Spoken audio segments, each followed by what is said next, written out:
حکومت نے عوام کی طرف سے مطمئن ہو کر عبدالعزیز عبد الملک اور ان کے ساتھیوں کے متعلق حکومت کے خلاف نفرت پھیلانے کے جرم میں گرفتاری کے احکامات جاری کر دیے، لیکن سنجیدہ اور بااثر لوگوں کا ایک طبقہ ان کا حامی تھا اور حکومت کو انہیں پرامن طریقے سے گرفتار کرنے کا موقع نہ ملا۔ بخارا، سمرقند، طوس، ترمز اور رے کے متعلق المناک خبریں سن کر اہل بغداد نے پھر کروٹ لی اور طاہر کے حامیوں کی تعداد میں اضافہ ہونے لگا۔ پناہ گزینوں کا ایک قافلہ بغداد پہنچا اور ان کی زبانی تاتاریوں کے روح فرسا مظالم کی داستانیں سننے کے بعد بغداد کی ہر محفل میں خلیفہ اور عمرۂ سلطنت کی بے حسی پر نکتہ چینی میں اضافہ ہونے لگا۔ تاتاریوں کے ایران میں داخل ہونے کی خبر سن کر ان کی بے چینی خوف و ہراس میں تبدیل ہو گئی اور لوگ کھلے بند وزیر اعظم، خلیفہ اور دوسرے عمرا کے خلاف غم و غصے کا مظاہرہ کرنے لگے۔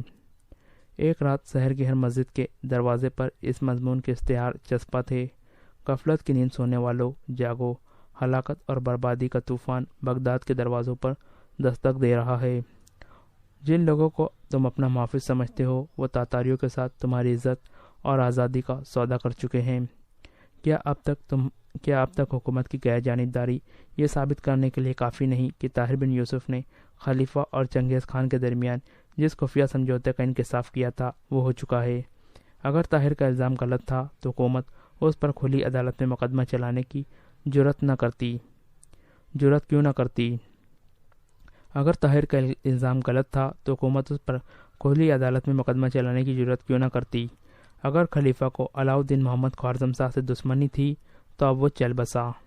اب ترکستان، خراسان اور ایران میں تاتاریوں کے ناقابل بیان مظالم کی اطلاعات سن کر بھی خلیفہ دشمنان اسلام کے خلاف اعلان جہاد کیوں نہیں کرتا؟ بغداد کے لوگوں، تمہارے غدار تمہیں اس دشمن کے ہاتھ میں فروخت کر رہے ہیں جو کسی پر رحم کرنا نہیں جانتا۔ اب وقت آ گیا ہے کہ تم اپنے لیے فیصلہ کرو۔ جامع مسجد میں جمعہ کی نماز کے بعد ایک پیغام سنایا جائے گا۔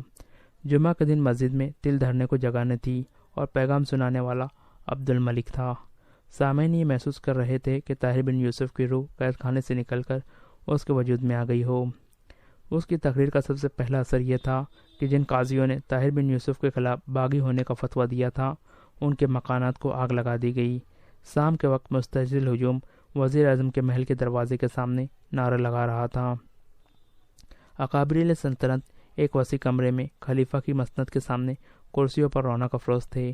نقیب نے خلیفہ کی آمد کا اعلان کیا اور عمرہ اٹھ کر کھڑے ہو گئے۔ ایک سپاہی نے مسند کے پیچھے دروازے کا پردہ ہٹایا اور خلیفہ 4 حبشی غلاموں کی ننگی تلواروں کے سائے میں مسند پر نمودار ہوا۔ نقیب کے دوسرے اعلان پر عمرہ اپنی کرسیوں پر بیٹھ گئے۔ خلیفہ کے حکم پر ناظم شہر نے اٹھ کر شہر کی تازہ صورتحال کے متعلق اپنی رپورٹ پیش کی اور اکثر عمرہ نے یکے بعد دیگرے اس پر اپنی رائے کا اظہار کیا۔ وہ تمام اس بات پر متفق تھے کہ طاہر کی گرفتاری کے بعد عوام بہت مستحصل ہو چکے ہیں۔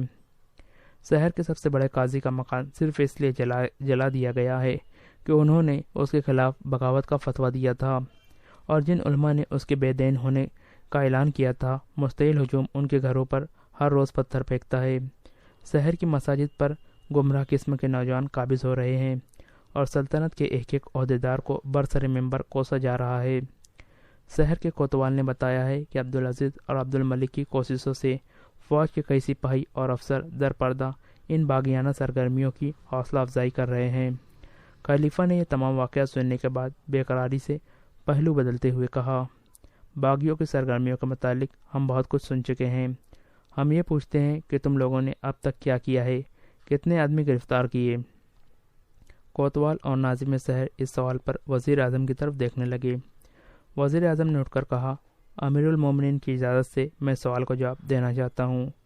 خلیفہ نے اس بات میں سر ہلا دیا اور وزیر اعظم نے کہا، لوگ اس بات سے زیادہ بدظن ہوئے ہیں کہ ہم نے طاہر پر مقدمہ چلائے بغیر اسے قید میں ڈال دیا ہے۔ اس نے اپنی تقریروں میں حکومت پر سخت الزامات لگائے تھے۔ اگر اسے عدالت میں لایا جائے تو مجھے یقین ہے کہ وہ کسی الزام کا ثبوت نہیں دے سکیں گا، اور رائے عامہ جو آج کل ہمارے خلاف ہے کل اس سے کہیں زیادہ اس کے خلاف ہو جائیں گی۔ ہم اگر آج اندھا دھند گرفتاریاں شروع کر دیں تو بغداد کے قید خانے بھر جائیں گے، لیکن باغیوں کی کمی نہ ہوگی۔ اس کے علاوہ ترکستان کے مفتوحہ علاقوں پر تاتاریوں کے مظالم کی داستانیں کسی سے پوشیدہ نہیں۔ جب اسلامی ممالک کے باشندوں کو یہ پتہ چلے گا کہ بغداد کے عوام حکومت کو تاتاریوں کے ساتھ ساز باز کرنے کا مجرم گردانتے ہیں اور حکومت خود کھلی عدالت میں نیک نیتی کا ثبوت دینے کے بجائے لوگوں پر سختی کر کے ان کی آواز دبانا چاہتی ہے، تو وہ یہ سوچنے میں حق بجانب ہوں گے کہ حکومت واقعی مجرم ہے۔ طاہر نے ممبر پر کھڑے ہو کر یہ اعلان کیا تھا کہ اس کے ساتھ جو نوکر یہاں سے روانہ ہوئے تھے ان کے منڈے ہوئے سروں پر سابق وزیر خارجہ اور حضرت امیر المومنین مدظ اللہ علی کے دستخطوں سے ایسی تحریر لکھی ہوئی تھی جس میں تاتاریوں کو خوارزم پر حملہ کرنے کی ترغیب دی گئی تھی، لیکن ہم آسانی سے ثابت کر سکتے ہیں کہ یہ ایک افسانہ ہے۔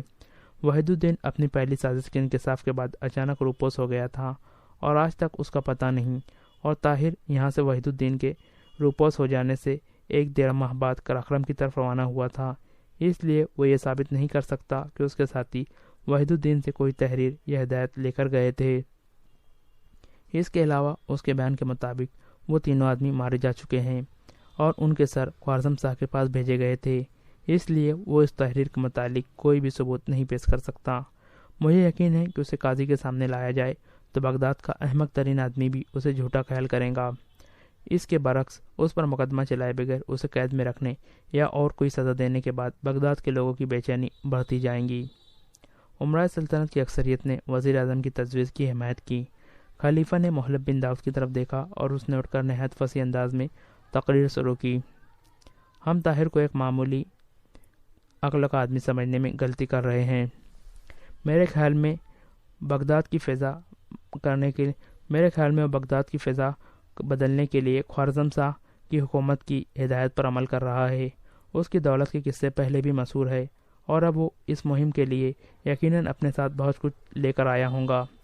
وہ نوکر جو اس کے ساتھ یہاں سے گئے تھے نہایت معمولی حیثیت کے لوگ تھے۔ ممکن ہے کہ دولت کے لالچ سے وہ اس کے مقاصد کا اعلی کار بننے کے لیے تیار ہو گئے ہوں، اور یہ بھی ممکن ہے کہ وہ زندہ ہو اور طاہر نے انہیں بغداد کے کسی گوشے میں چھپا رکھا ہو اور ان کی موت کا قصہ اس لیے مشہور کیا ہو کہ ہم ان کی جستجو نہ کریں۔ آپ صرف اس بھروسے پر اسے عدالت میں الزامات ثابت کرنے کا موقع دینا چاہتے ہیں کہ اس کے حق میں گواہی دینے والا کوئی نہیں، لیکن اگر اچانک وہ 3 آدمی کسی گوشے سے نکل کر عدالت میں آ جائے تو عوام آپ کو یہ نہیں سمجھائیں گی کہ وہ جھوٹے ہیں۔ اس کے علاوہ یہ بھی ممکن ہے کہ وحید الدین محض اس سازش کو چھپانے کے لیے روپوش ہو گیا ہو اور اسی نے ان تینوں آدمیوں کے سروں پر کچھ لکھا ہو اور اسی نے خلیفہ کے جعلی دستخط کیے ہو۔ کسی کے لیے سابق وزیر خارجہ کے ہاتھ کی تحریر پہچاننا مشکل نہ ہوگا۔ طاہر نے اپنی تقریر میں کہا تھا کہ قراقرم میں ان کے سر موڑ کر یہ تحریریں پڑھی گئی تھی، اس لیے یہ ظاہر ہوتا ہے کہ انہیں بغداد سے طاہر کے ساتھ بھیجنے سے کچھ عرصہ پہلے ہی تیار کر لیا گیا تھا۔ وحید الدین ایک عام آدمی نہ تھا، وہ حکومت کا ایک اہم رکن تھا۔ اگر عدالت میں اس کی سازش ثابت ہو گئی تو ہم سب کو مجرم گردانیں گے، اس لیے میں اسے عدالت میں لانا خطرے سے خالی نہیں سمجھتا۔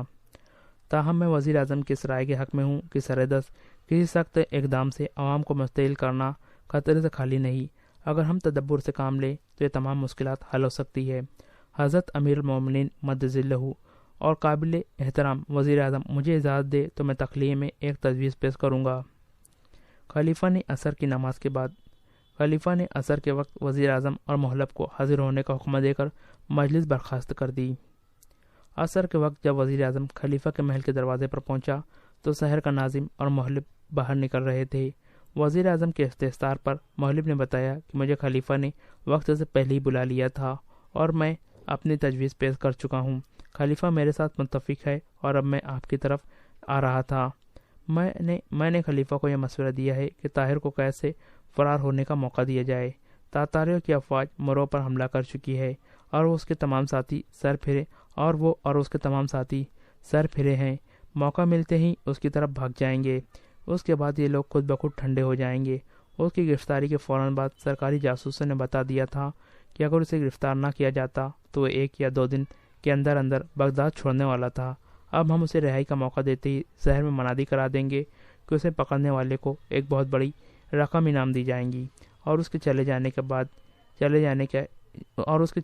کے 1 یا 2 دن بعد ہم یہ مشہور کر دیں گے کہ وہ خوارزم شاہ کی ماں پر بغداد میں فتنہ پھیلانے کے لیے آیا تھا۔ وزیر اعظم نے کہا، آپ نے ہمیں یہ راستہ بتا کر ملک کی بہت بڑی خدمت کی ہے۔ میں ابھی داروغہ کو حکم بھیجتا ہوں کہ اسے قید خانے سے بھگا دیے۔ محلب نے کہا، یہ کام میرے سپرد کیجیے۔ میں کل ناظم شہر کے ساتھ خود داروغہ کے پاس جاؤں گا اور اسے سمجھا دوں گا کہ اسے کیا کرنا ہے۔ وزیر اعظم نے کہا، آپ نے مجھے بہت بڑی ذہنی کوفت سے نجات دلائی ہے، میں آپ کو شکر گزار ہوں۔ محلب نے جواب دیا، یہ میرا فرض تھا۔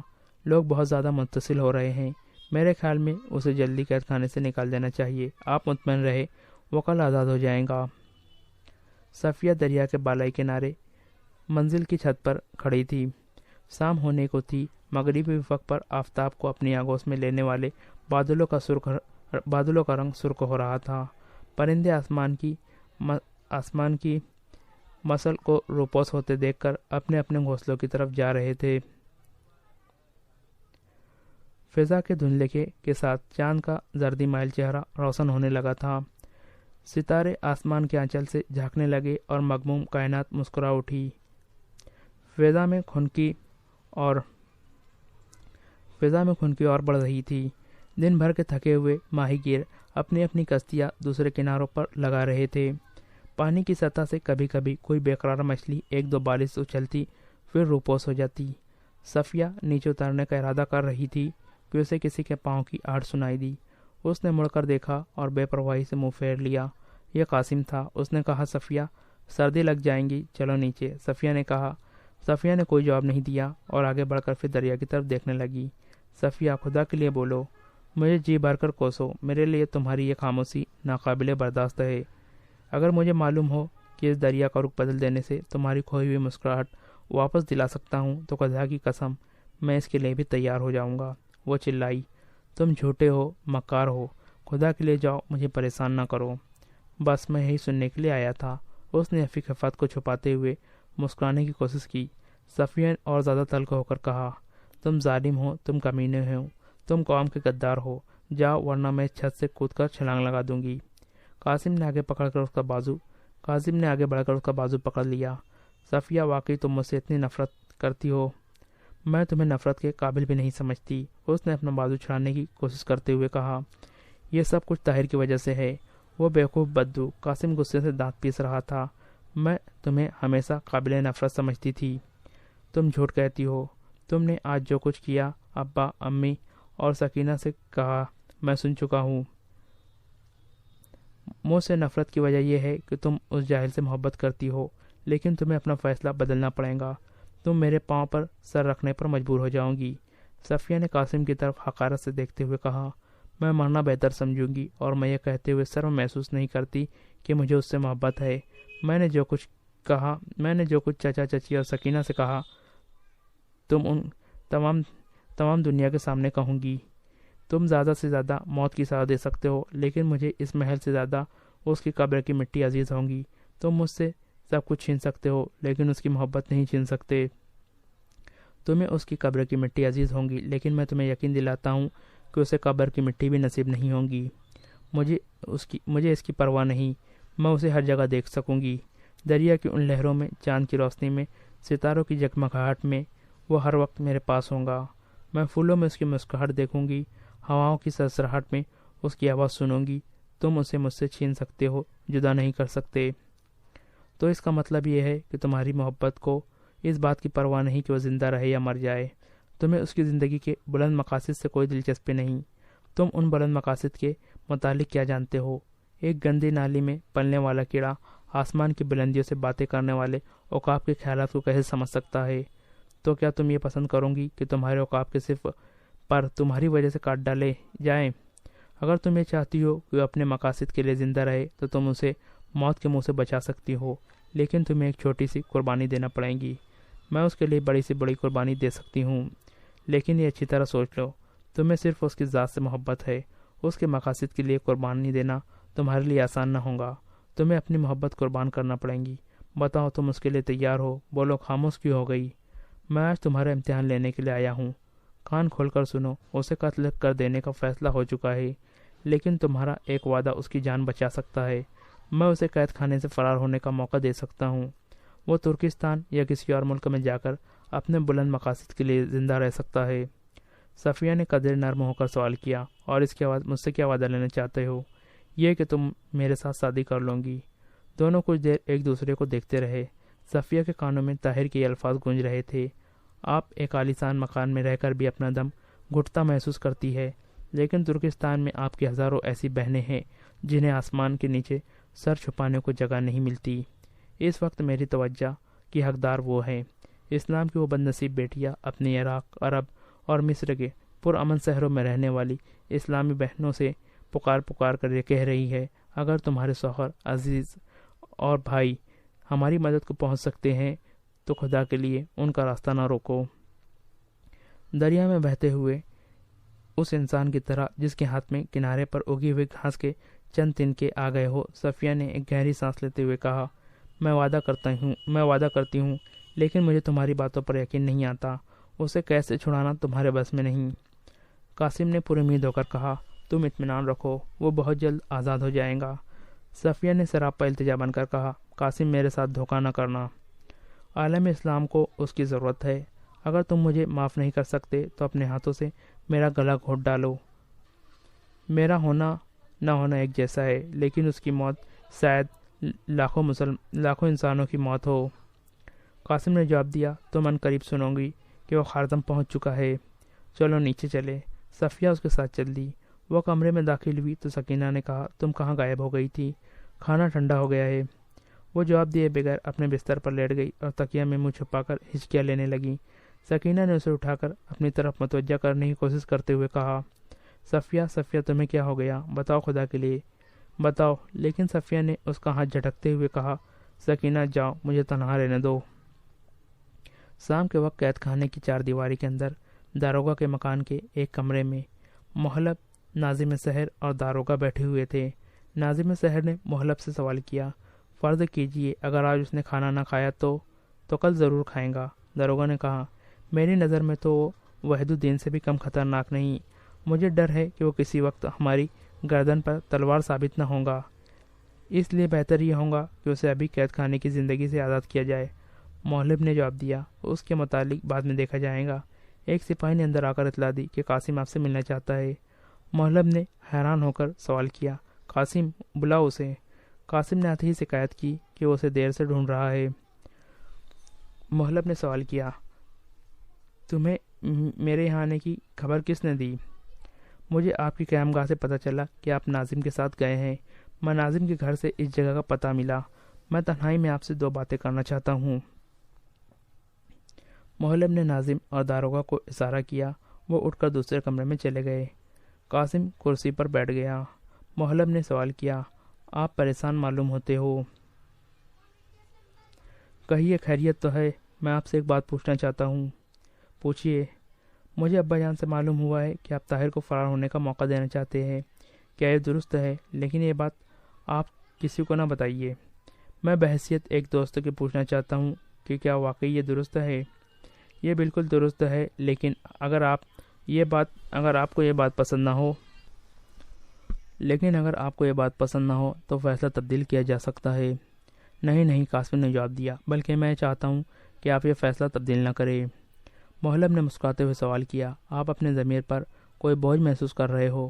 قاسم نے ہنستے ہوئے جواب دیا، میرے پاس بوجھ محسوس کرنے والا ضمیر نہیں، میں ایسے ضمیر کی تعریف کے بغیر نہیں رہ سکتا۔ لیکن یہ تو بتائیے، آپ ایسے خطرناک آدمی کو آزاد کیوں کرانا چاہتے ہیں؟ وہ آزاد ہو کر بھی میرا اور آپ کا دشمن رہے گا، تو اس کا مطلب ہے کہ آپ گھبرائیے نہیں۔ اگر آپ کی خواہش یہ ہے کہ وہ آزاد ہو تو میں اپنی خواہش کے خلاف بھی اسے بھاگ جانے کا موقع دوں گا۔ قاسم نے کچھ کہا، میں آپ کو ایک اور تکلیف دوں گا۔ اگر میں اپنے دوست کے لیے کچھ کر سکوں تو مجھے راحت ہوگی۔ میری کوئی بات آپ سے پوشیدہ نہیں، آپ جانتے ہیں کہ میری صفیہ کے ساتھ شادی ہونے والی ہے۔ طاہر کو ہم نے اس کے سامنے گرفتار کیا تھا۔ اسے طاہر کے ساتھ صرف اس لیے دلچسپی تھی کہ وہ اسلام کا بہت بڑا خادم ہے۔ اب وہ مجھ سے بدظن ہو چکی ہے۔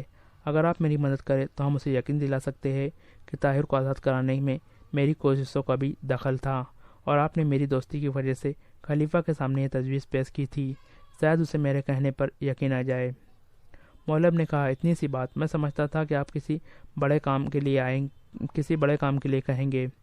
کل صبح میرا پہلا کام یہی ہوگا، لیکن یہی بہتر ہوگا کہ میں اس کے ساتھ باتیں کرنے کے بجائے آپ کے ساتھ کسی ایسی جگہ باتیں کروں جہاں وہ سن سکے۔ قاسم نے جواب دیا، اس کا انتظام ہو جائے گا، اس پر صرف یہ ظاہر ہونا کافی ہے کہ میں آپ کے ساتھ باتیں کر رہا ہوں، وہ یقیناً سننے کے لیے آئیں گی۔ محلم نے ہنستے ہوئے کہا، آئندہ سیاسی زندگی میں آپ کے لیے ایسی ہوشیار بیوی بہت بڑی معاون ثابت ہوں گی۔ میں آپ کے سر پر سپہ سالار کی دستار رکھ رہا ہوں۔ شکریہ، اور آپ کے متعلق میرا دل یہ گواہی دیتا ہے کہ آپ والد کے بعد بغداد کے وزرات عظمیٰ کا قلمدان آپ کے ہاتھ میں ہوں گا، لیکن مجھے آپ کے متعلق خدشہ ہے، آپ بیک وقت دونوں عہدے سنبھالنے کی کوشش کریں گے، اور آپ کے متعلق مجھے یہ خدشہ ہے کہ آپ خلیفہ کا تاج چھیننے سے بھی درک نہ کریں گے۔ محلم نے ہنستے ہوئے سنجیدہ ہو کر کہا، لیکن تم جانتے ہو میں خلیفہ کا وفادار ہوں۔ قاسم نے اٹھ کر کہا، میں مذاق کر رہا تھا۔ اچھا، میں جاتا ہوں، آپ صبح آنے کا وعدہ یاد رکھیے، میں ضرور آؤں گا۔ طاہر مغرب کی نماز کے بعد ہاتھ اٹھا کر دعا مانگ رہا تھا کہ پہرے دار آئے اور اس کی کوٹری کے اندر کھانا رکھ کر چلے گئے۔ گزشتہ 2 دن سے اس کی طبیعت ناساز تھی، اس لیے دعا سے فارغ ہونے کے بعد بھی اس نے کھانے کی طرف توجہ نہیں دی۔ تھوڑی دیر کوٹری میں ٹہلنے کے بعد وہ دیوار سے ٹیک لگا کر بیٹھ گیا۔ کچھ دیر سوچ کر اٹھا اور کوٹری کے دوسرے حصے میں جا کر وحید الدین کو آواز دی، آج آپ نہیں آئیں گے؟ میں ابھی آتا ہوں، اس نے جواب دیا۔ طاہر کچھ دیر اس کے انتظار میں ٹہلتا رہا، پھر ایسا کہ نماز کے لیے کھڑا ہو گیا۔ وحید الدین نے اس کے کمرے میں داخل ہو کر سوال کیا، تمہاری طبیعت اب کیسی ہے؟ طاہر کی طرف سے کوئی جواب نہ پا کر اس نے قریب آ کر کہا، تم نماز پڑھ رہے ہو؟ وہ تھوڑی دیر اس کے قریب بیٹھا رہا، پھر اچانک بولا، تمہارے کمرے سے پنیر کی بو آ رہی ہے۔ طاہر سنت کی رکعتیں پوری کرنے کے بعد اس کی طرف متوجہ ہوا تو اس نے پھر زور زور سے سونگھنے کی کوشش کرتے ہوئے کہا، میں حیران ہوں کہ مجھے آج پنیر کی بو آ رہی ہے۔ طاہر نے جواب دیا، میری قوت سامہ تو آج کام نہیں کرتی، دروازے کے سامنے میرا کھانا پڑا ہے، اگر اس میں پنیر ہے تو آپ کھا سکتے ہیں۔ وحید الدین نے دوبارہ زور سے سونگھنے کی کوشش کرتے ہوئے کہا، گوشت بھی ہے، میں جب سے یہاں آیا ہوں مجھے ان کمبختوں نے صرف 2 عیدوں پر ہی گوشت بھیجا ہے، پنیر کا تو میں نے کبھی تصور بھی نہیں کیا۔ میری بات پر یقین کرو، پہرے داروں میں کوئی نہ کوئی تمہارا عقیدت مند ضرور ہے۔ میں گوشت اور پنیر کا خواہش مند نہیں، لیکن ایسے موقعوں پر دوستوں کو ضرور یاد رکھنا چاہیے۔ تم نماز پڑھ رہے ہو۔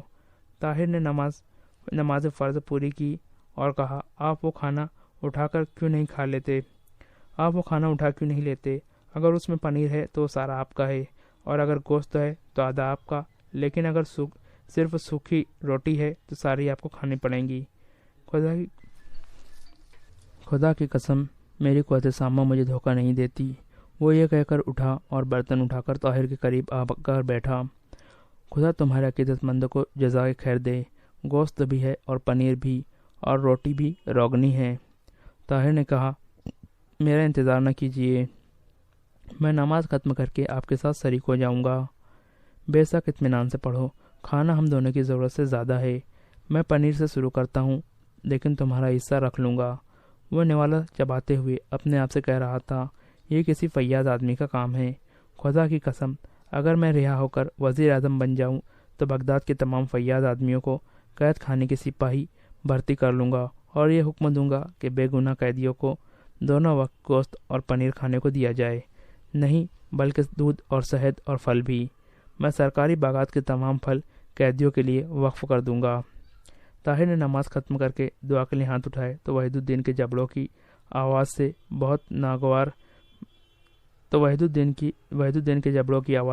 بہت ناگوار محسوس ہو رہی تھی۔ اچانک یہ چپا چپ کی آواز بند ہو گئی اور چند لمحات کے بعد طاہر کا ساتھی چلایا، طاہر طاہر، اس کھانے کو ہاتھ نہ لگانا، زہر زہر۔ طاہر نے دہشت زدہ ہو کر اس کی طرف دیکھا، وہ زمین پر بسمل سا ہو کر تڑپ رہا تھا۔ میرے دوست، خدا حافظ۔ وحید الدین نے محسوس کیا کہ کوئی اپنے طاقتور ہاتھوں سے اس کا گلا گھونٹ رہا ہے۔ چند بار کروٹیں بدلنے کے بعد اس نے اپنے ہاتھوں کا سہارا لے کر سر اوپر اٹھایا اور پھر فرش پر پٹک دیا۔ طاہر نے اس بازو سے سنبھال کر اس کا سر اپنی آگوش میں لے لیا۔ اچانک اس کے جسم کے تمام پٹھے تن گئے اور وہ آخری ہچکی لینے کے بعد ٹھنڈا پڑ گیا۔ طاہر کی حالت اس شخص کی سی تھی جسے اچانک فالج نے دبایا ہو۔ وہ اپنی زندگی میں کبھی اس قدر خوفزدہ نہیں ہوا تھا۔ وہ چند لمحات وحید الدین قصر اپنی گود میں بے حس حرکت بیٹھا رہا۔ آہستہ آہستہ اس کے دل کی دھڑکن واپس آنے لگی۔ خوف سے فترائی ہوئی آنکھیں گرد و پیش کا جائزہ لینے لگی۔ ہاتھوں میں حرکت پیدا ہوئی۔ وہ وحید الدین کو ٹٹول رہا تھا، اسے بلا رہا تھا۔ یہ مر چکا ہے۔ اس کے دل نے آواز دی، نہیں تو مر چکا ہے، یہ کھانا تیرے لیے آیا تھا۔ اور اب ایک خیال بجلی کی سی تیزی سے اس کے دماغ میں آیا۔ اس کی سانس تیز ہونے لگی اور اس کا دل دھڑکنے لگا۔ اس کے کان سائے سائے کرنے لگے، اس کے ہاتھ پاؤں پھول گئے۔ دروازے سے باہر چند آدمیوں کی سیڑھیوں سے اترنے کی آہٹ سنائی دی اور ایک آن میں اس کی تمام کھوئی ہوئی قوتیں واپس آ گئی۔ اس نے وحید الدین کی لاش اٹھائی اور کوٹری کے دوسرے حصے میں جا کر سوراخ کے اندر دھکیل کر پتھر کی سلیں اوپر رکھ دی۔ پاؤں کی آہٹ قریب آ رہی تھی۔ وہ جلدی سے کھانے کے برتنوں کے قریب پہنچ کر منہ کے بل لیٹ گیا۔ آدمی دروازے پر کھڑے ہو کر تھوڑی دیر باتیں کرتے رہے۔ پھر کسی نے زور زور سے دروازہ کھٹکھٹایا اور تھوڑے وقفے کے بعد قفل میں چابی ڈالنے کی آہٹ سنائی دی۔ پھر دروازے کی زنجیر کے کھٹ سے گرنے کی آواز آئی۔ دروازے کی چرچراہٹ سن کر طاہر نے آنکھیں بند کر لی اور دم ساتھ لیا۔ محلب، داروغہ اور ناظم شہر 5 سپاہیوں کے ساتھ اندر داخل ہوئے۔ ایک سپاہی کے ہاتھ میں مسل تھی۔ طاہر کے جسم کو ٹھوکر مارنے کے بعد محلب نے کہا، دیکھا تم کہتے تھے کہ ذرا اور انتظار کر لے۔ اس زہر کا ایک قطرہ ہاتھی کو مار دینے کے لیے کافی تھا۔ ذرا مسل نیچے کرو، میں دیکھوں اس نے کیا کھایا ہے۔ سپاہی نے مسل نیچے کی اور محلب